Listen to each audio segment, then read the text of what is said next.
Selamat pagi pemirsa, selama 30 menit ke depan Anda akan bersama saya. Deva Desdiana Pramesti akan membahas berita aktual dan terpercaya. Berita terkini masa reformasi merupakan suatu perubahan tatanan kehidupan lama dengan tatanan kehidupan baru dan menuju ke arah perbaikan. Latar belakang lahirnya reformasi ditandai dengan krisis ekonomi dan politik pada akhir kekuasaan Orde Baru yang terjadi karena maraknya praktik korupsi, solusi, dan nepotisme dan banyaknya beban utang negara yang tidak sanggup dibayar.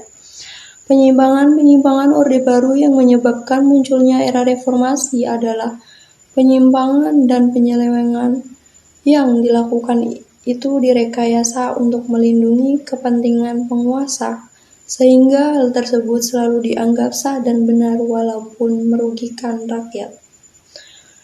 Penyimpangan yang telah berlangsung lama itu berubah pada krisis di segala bidang, antara lain krisis politik, hukum, ekonomi, sosial, dan kepercayaan.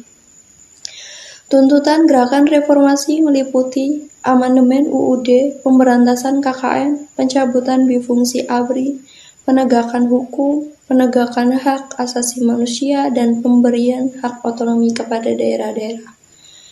Agenda utama gerakan reformasi adalah turunnya Soeharto dari jabatan presiden, melaksanakan amandemen UUD Negara Republik Indonesia tahun 1945, menghapus dui fungsi Angkatan Bersenjata Rakyat Indonesia, melaksanakan otonomi daerah seluas-luasnya.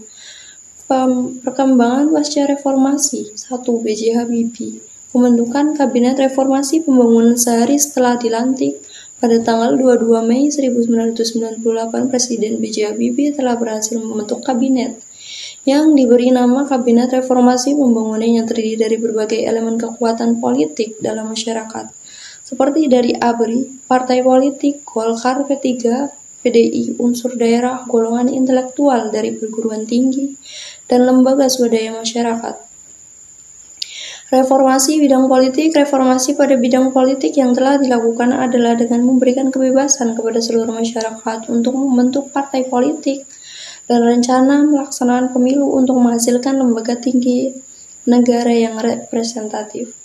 Melaksanakan referendum Timur Timur. Presiden Habibie menawarkan otonomi luas bagi masyarakat Timur Timur. PBB dan Portugal menyambut baik usulan ini. Pada 5 Mei 1999, Indonesia dan Portugal mendatangi paket otonomi Timur Timur yang membuka jalan sekitar 800.000 rakyat Timur Timur untuk menentukan masa depan mereka.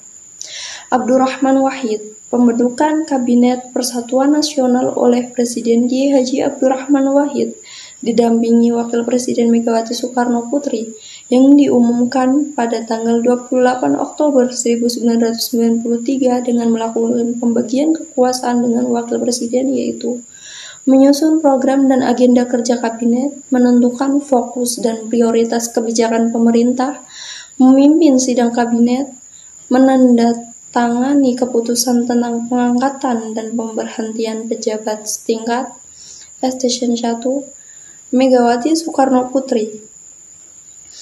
Pembentukan Kabinet Gotong Royong oleh Presiden Megawati Soekarno Putri dan Wakil Presiden Hamzah Has pada tanggal 9 Agustus 2001. Kabinet ini memiliki agenda utama, yakni membuktikan sikap tegas pemerintah dalam menghapus KKN, menyusun langkah untuk menyelamatkan rakyat dan krisis yang berkepanjangan, meneruskan pembangunan politik, mempertahankan supremasi masyarakat sipil, menciptakan kesejahteraan dan rasa aman masyarakat dengan meningkatkan keamanan dan hak asasi manusia. Upaya pemberantasan KKN Undang-Undang Nomor 30 Tahun 2002 yang berisi tentang pembentukan Komisi Pemberantasan Korupsi atau KPK, Pemilihan Umum Indonesia 2004, Pemilu tahun 2004 dibagi menjadi maksimal 3 tahap, minimal 2 tahap. Pertama, tahap pertama pemilu legislatif adalah pemilu untuk memilih partai politik dan anggotanya untuk dicalonkan menjadi anggota DPR dan DPD. Tahap kedua pemilu presiden putaran pertama adalah untuk memilih pasangan, capres dan wapres secara langsung. Tahap ketiga pemilu presiden putaran kedua adalah pemilu babak terakhir yang dilaksanakan hanya apabila pada tahap kedua belum ada pasangan calon yang mendapatkan surat paling tidak 50%. Susilo Bambang Yudhoyono. Kabinet ini bersatu dibentuk pada 21 Oktober 2004 dan masa baktinya berakhir pada tahun 2009.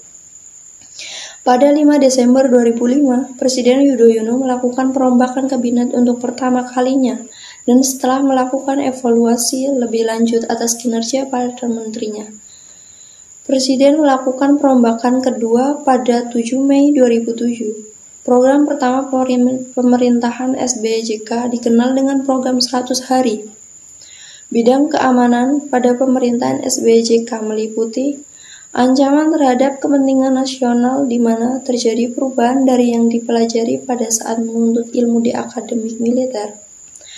Mengenai pergeseran geopolitik dan implikasinya bagi Indonesia karena akan mengganggu stabilitas dan keamanan semua negara. Dengan dibubarkannya Uni Soviet dan faktor Warsawa, konsekuensi dari pembentuknya komunitas ASEAN dan arsitektur kerjasama kawasan lainnya di mana Indonesia ikut serta. Keperluan meninjau kembali strategi Pertamina dan doktrin perang yang selama ini diakui di Indonesia. Joko Widodo. Kabinet Indonesia Maju dibentuk pada 23 Oktober 2009 oleh Presiden Indonesia Joko Widodo dan Wapres Ma'ruf Amin pada Kabinet Kerja. Presiden Jokowi mengambil 30 menteri serta menteri kor sehingga keseluruhan ada 34.